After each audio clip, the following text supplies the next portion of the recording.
يا كريم يا عظيم biir la mu ci sëñ bi def daal. waaw loo tax kenn mënta bàyyi café Touba.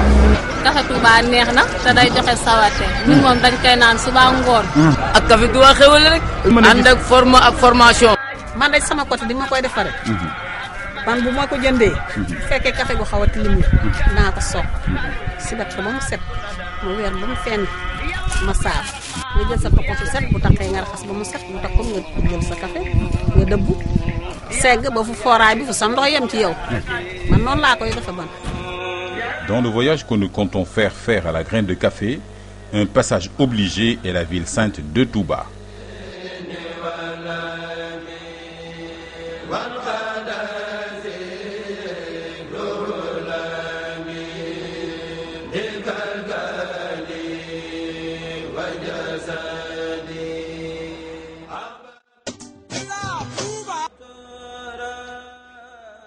Touba, ville sainte fondée par Serigne Touba. C'est cette ville qui sera le témoin de la réalisation de la promesse divine faite à Cheikh Ahmadou Bamba. En effet, lors du miracle de la prière sur la mer, alors qu'il était en déportation vers Mayomba, un ange lui a présenté la maquette de ce qui sera la mosquée de Touba, dont les images qui suivent montrent des prémices. Ainsi, après la pierre à l'édifice apportée par chacun des khalifes de Bamba, Serigne Mouhamadou Moustapha Mbacké, Serigne Mouhamadou Fadilou Mbacké, Serigne Abdoul Ahad Mbacké, Serigne Abdoul Khadr Mbacké, Serigne Saliou Mbacké, Serigne Mohamedou Lamine Bara Mbacké inaugurant l'ère des petits-fils. Voici quelques images de la mosquée de Touba.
En Afrique, le café a toujours été préparé et servi comme une boisson rituelle. Au XIIIe siècle, les pouvoirs fortifiants du café étaient bien connus dans le monde islamique. D'ailleurs, on l'a toujours considéré comme un puissant médicament. Connu sous le nom de kahwa, le café a une énergie stimulante qui, selon les Arabes, ouvre les centres de l'organisme et de l'âme pour recevoir le flux divin.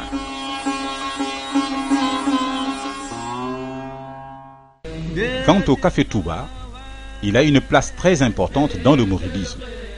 Car selon les exégètes mourides, il est dit que quand Cheikh Ahmadou Bamba était en exil forcé au Gabon, dans une tentative de l'éliminer, les colonisateurs lui ont offert du café Touba dans lequel ils ont distillé du poison.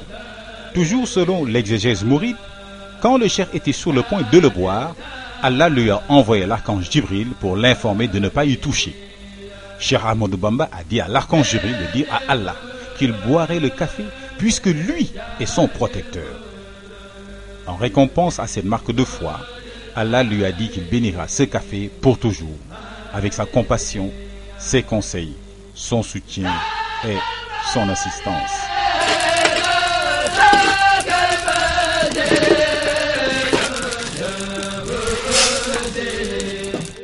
On rapporte que le cheikh a bu ce café jusqu'à ce que tout ce qui était plein fût vide. Le café Touba est donc un cadeau de Cheikh Ahmadou Bamba à la communauté musulmane de façon générale et la communauté mouride en particulier. La fabrication de ce café peut donc être considérée comme une prière de gratitude.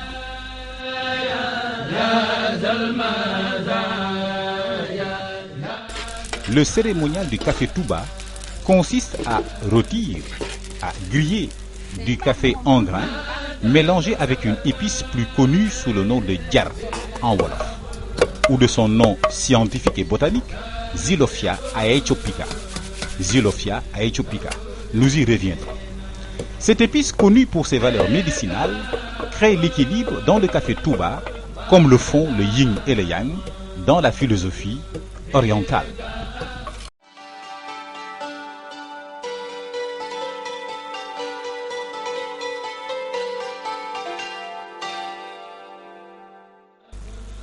Cheikh Ahmadou Bamba en a dit: Innani shifai min kulli da'i. Innani shifai min kulli da'i.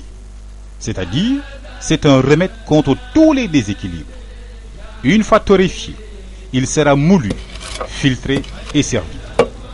Ces multiples étapes de ce cérémonial éveillent tous les sens, la vue, l'odorat, l'ouïe et le goût, dans une ambiance qui plonge ceux qui le partagent dans une autre dimension.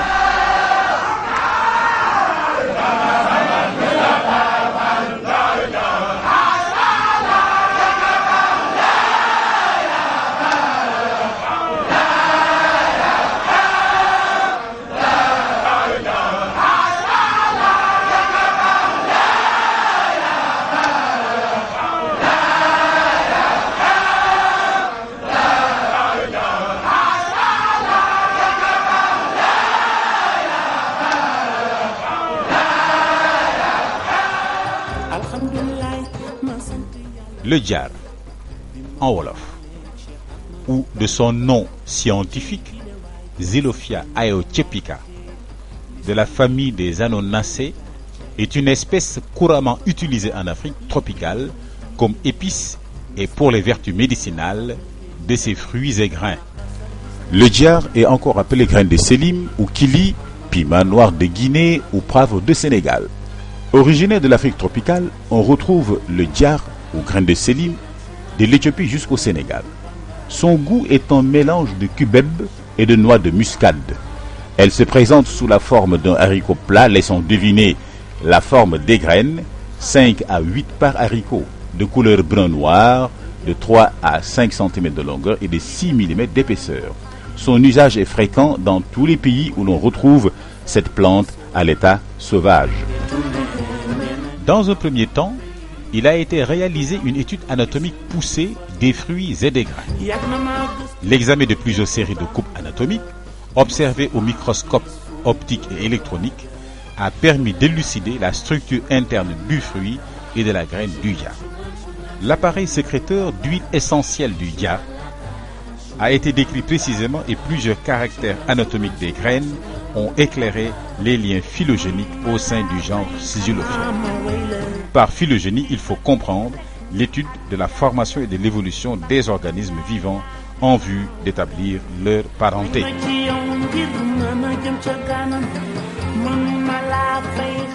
Dans un deuxième temps, une étude chimique a été menée sur les huiles essentielles des fruits et des acides gras des graines du djar ou du Xylophia aethiopica.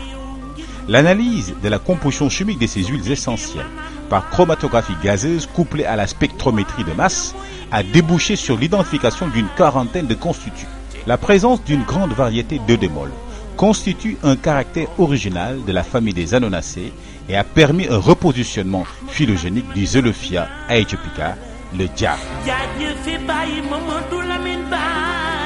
En effet, ces composés n'ont jamais été détectés simultanément au sein de la famille des Anonacées et peuvent de ce fait servir de marqueurs chimiotaxinomiques.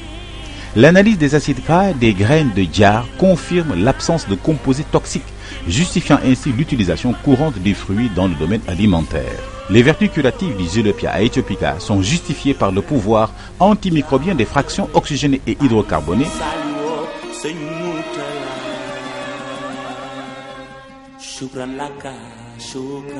L'établissement des courbes de croissance a permis de quantifier le pouvoir inhibiteur de ces fractions sur plusieurs souches fongiques et bactériennes. En définitive, ce travail élargit considérablement les connaissances actuelles sur l'espèce Xylophia aethiopica par son aspect symétrique et pluridisciplinaire.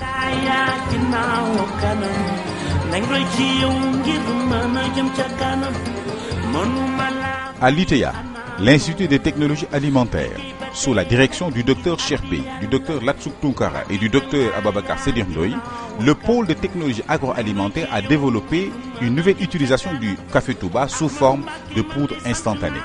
Cette poudre obtenue se dissout parfaitement sans laisser de résidus, restituant à l'identique le goût traditionnel. Elle permet d'avoir un café touba de qualité constante et sa facilité d'emploi en fait un produit idéal pour une utilisation rapide et moderne. Toujours selon les études de ces experts sénégalais de l'ITEA, le diar est aussi utilisé en médecine traditionnelle et est réputé bon pour les yeux. Et des études lui reconnaissent une activité antimicrobienne comme on vient de le démontrer. Le diar est également réputé comme remède contre la toux, carminatif, c'est-à-dire favorise l'expulsion des gaz intestinaux constatés dans les digestions lentes. Le diar est aussi un stimulant postpartum. Il est aussi conseillé pour le traitement des infections cutanées. Le diar est aussi conseillé pour le traitement des œdèmes. Et enfin, c'est un très bon remède contre la dysenterie. La science moderne vient de donner raison à Cheikh Ahmadou Bamba. En effet, plusieurs décennies avant les justifications scientifiques que l'on vient de voir, Cheikh Ahmadou Bamba disait à propos du café touba assaisonné de diar, c'est-à-dire le Xylophia aethiopica, je le cite, Innani shifa'i min kulli da'i, c'est-à-dire ceci est assurément un remède contre tous les déséquilibres.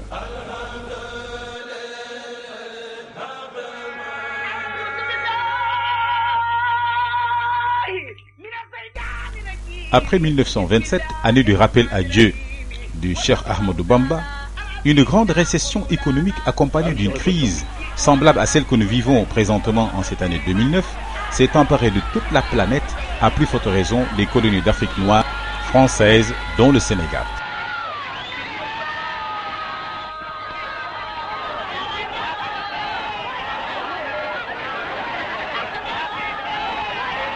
Cette crise économique planétaire sera aggravée par la Grande Guerre mondiale 1939-1945. Et l'attaque allemande à l'ouest du pays ont laminé les forces polonaises.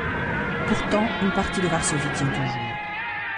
En cette période-là, le café touba était confiné dans de très rares familles de Touba et de Diourbel, mais aussi dans des foyers religieux dirigés par de grands cheikhs mourides comme Lambaye, Tcheitou, Gawan, Darou Morti, Darou Salam, Ndindi, Darou Khafour, Khayra, Samyabal, Ndam.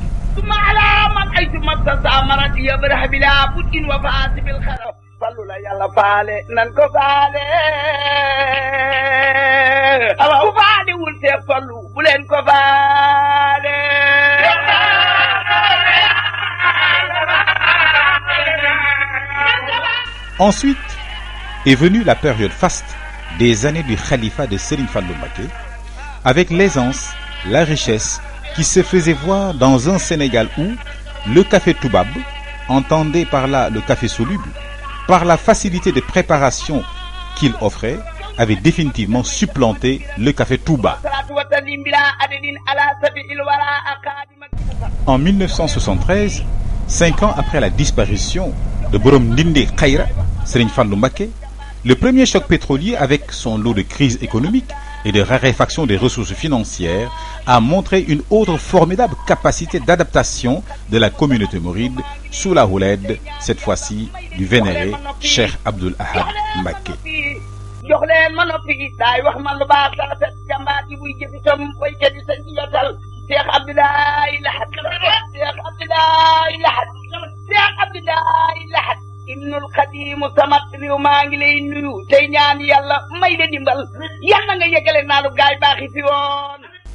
À côté de ces grands talents de bâtisseurs reconnus de tous, rappelons-nous la rénovation de la mosquée de Touba.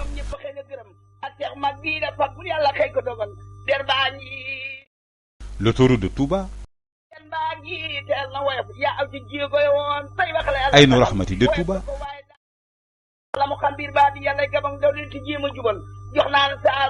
Marché Ocass à Touba. Kër Serigne Touba. La grande bibliothèque appelée Dal Kamil.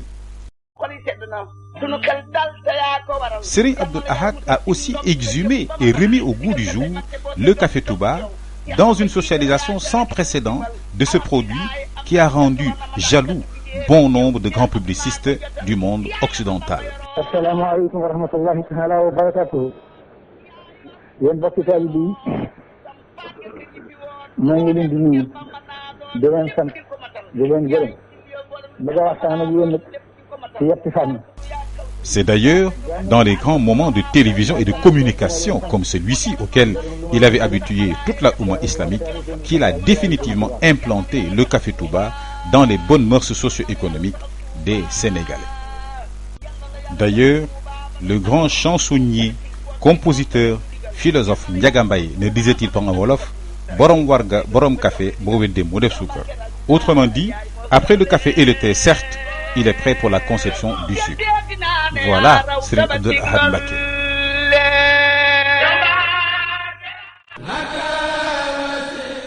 Dans l'application de la recommandation de Serigne Abdoul Ahad Mbacké à l'époque khalife général des Mourides, quant à l'exhumation et la remise au goût du jour du café Touba, le Hizb ut-Tarqiyyah, sous la conduite éclairée de Serigne Atou Diagne, a beaucoup contribué à la socialisation de cette denrée au grand bénéfice des populations du Sénégal de façon générale et des Mourides en particulier.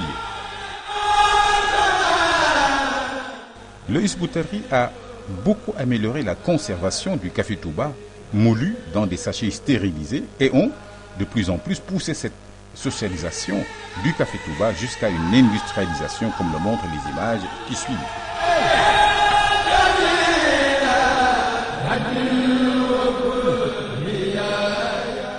La célébrité du café Touba et sa demande croissante au sein des populations a permis à la jeunesse mouride et non mouride à s'investir dans la commercialisation de ce produit dans des tangana ou par des kiosques mobiles.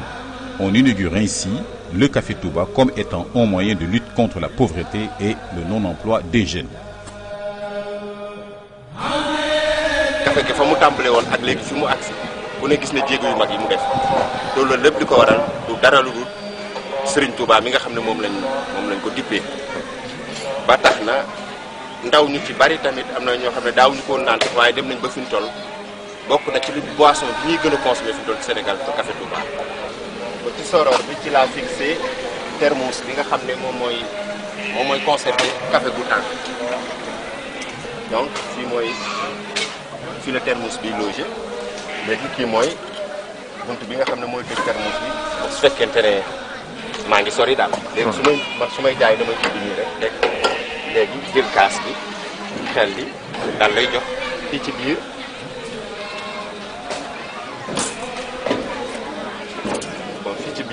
fii la gaz bi nekk nga xam ne dama ko correspondre rek trou bi nga xam ne moom mooy xubal pour en cas su fekkente ne bëgg na maa tàngalaat damay dem directement fii daal di ubbi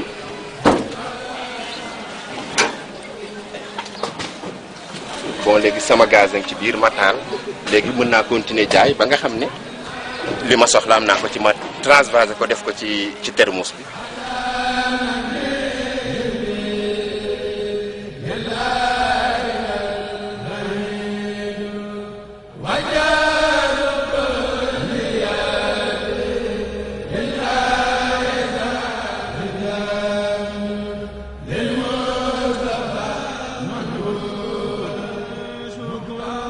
Le CRIWL, Centre de recherche informatique Worldlinks, est une structure de recherche en informatique basée à Bombay et qui a à son actif la formation de plus de 200 étudiants sur 7, 8 ou 9 mois de bureautique informatique, soit en séminaire de quelques heures.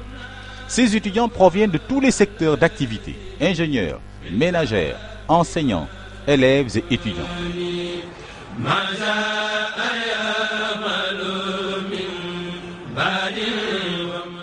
Avec des machines très obsolètes d'un autre âge, ces recherches ont permis au Sénégal d'être classé champion d'Afrique Microsoft à Accra, au Ghana en mai 2008, et vice-champion du monde à Hong Kong en novembre 2008 dans la même catégorie. L'administrateur du crible, M. Ousmane Diouf, auteur de ce film sur le Café Touba, reçoit ici des mains de celle qui sera le maire de Bombay 7 mois plus tard, Mme Aïda Mbodj, mais sous la bénédiction de Sokhna Mame Khary Mbacké Fallilou. Le trophée que Microsoft Sénégal est venu lui remettre à l'occasion de sa première place au championnat d'Afrique gagné à Accra en mai 2008. C'était le samedi 30 août 2008 à la mairie de Bombay.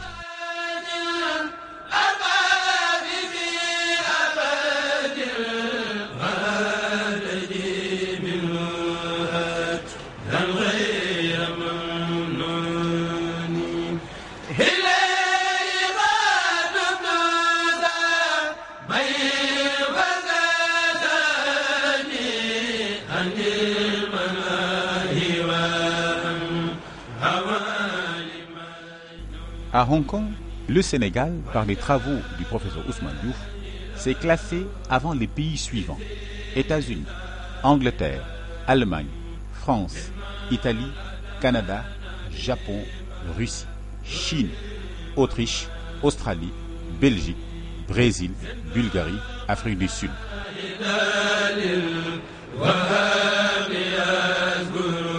Mais aussi devant les pays suivants: Nigeria, Croatie, Costa Rica, Danemark, Finlande, Géorgie, Grèce, Hong Kong, Indonésie, Irlande du Nord, Israël, Jordanie, Kazakhstan, Ghana, Kenya. Toujours à Hong Kong, le Sénégal était devant les pays suivants: Corée du Sud, Latvia, Lituanie, Malawi, île Maurice, Nouvelle-Zélande, Philippines, Pologne, Porto Rico, Serbie, Seychelles, Singapour, Slovaquie, Espagne, Taïwan, Suisse, Turquie, Ouganda, Vietnam. Seule l'Inde lui a ravi la vedette, ce qui a fait du Sénégal le vice-champion du monde Microsoft Innovative Teacher Forum de Hong Kong en 2008.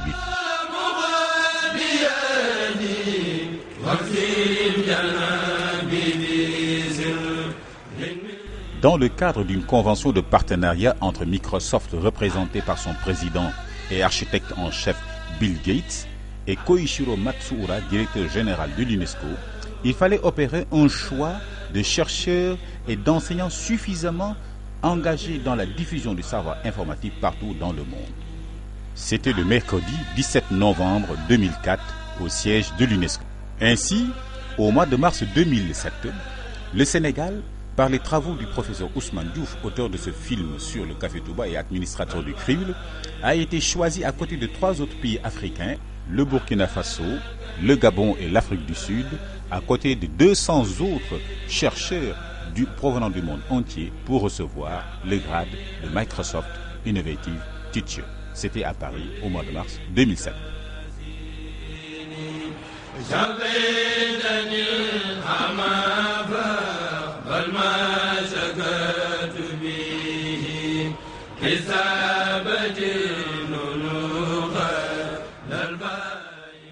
Il ne fallait pas attendre longtemps pour que le savant de la NASA, Cheikh Modibo Diarra, président de Microsoft Afrique et Asie, invite le crible par l'intermédiaire de son administrateur à Ouagadougou lors du 2e forum africain des Best Practices, ou si on veut, les meilleures pratiques informatiques en Afrique, à Ouagadougou, 1 mois avant son prix du Ghana. Ce que l'on peut voir dans cette lettre co-signée par le ministre burkinabé des Postes, Télécommunications et des NTIC et le savant Cheikh Modibo Diarra.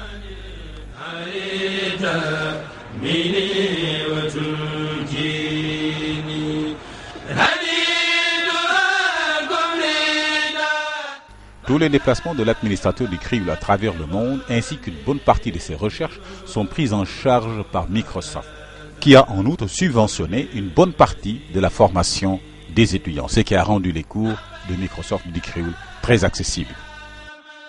C'est la raison pour laquelle les attestations et certifications délivrées par le crible de Bombay ne sont ni des diplômes d'école, ni des diplômes d'État pour une nation donnée ou pour un pays donné, mais une certification reconnue de manière universelle par ceux-là même qui ont créé les logiciels avec lesquels on travaille, notamment Microsoft.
Selon les études du centre de recherche informatique Worldlinks Créoule de Bambey, le Café Touba engrange chaque année 1,5 milliard de francs CFA, rien que dans la vente à la sauvette.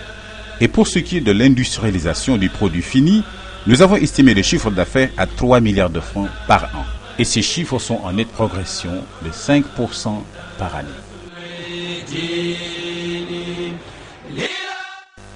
L'industrialisation du Café Touba et sa mise en sachet stérilisé a tellement été bien réussie que des familles entières consomment le Café Touba dans leur service quotidien. Jugez-en par les images que nous avons prises d'une famille de Bambey.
Serigne Saliou Mbacké, ce dernier fils de Serigne Touba comme Khalife général des Mourides, dans cette image imbue de générosité, nous indique la voie à suivre dans une consommation modérée du Café Touba, dont son illustre ascendant disait, je le cite, « Innenni shifai min kulli da'i ». C'est cette atteinte d'équilibre total que je souhaite à tous les consommateurs de Café Touba.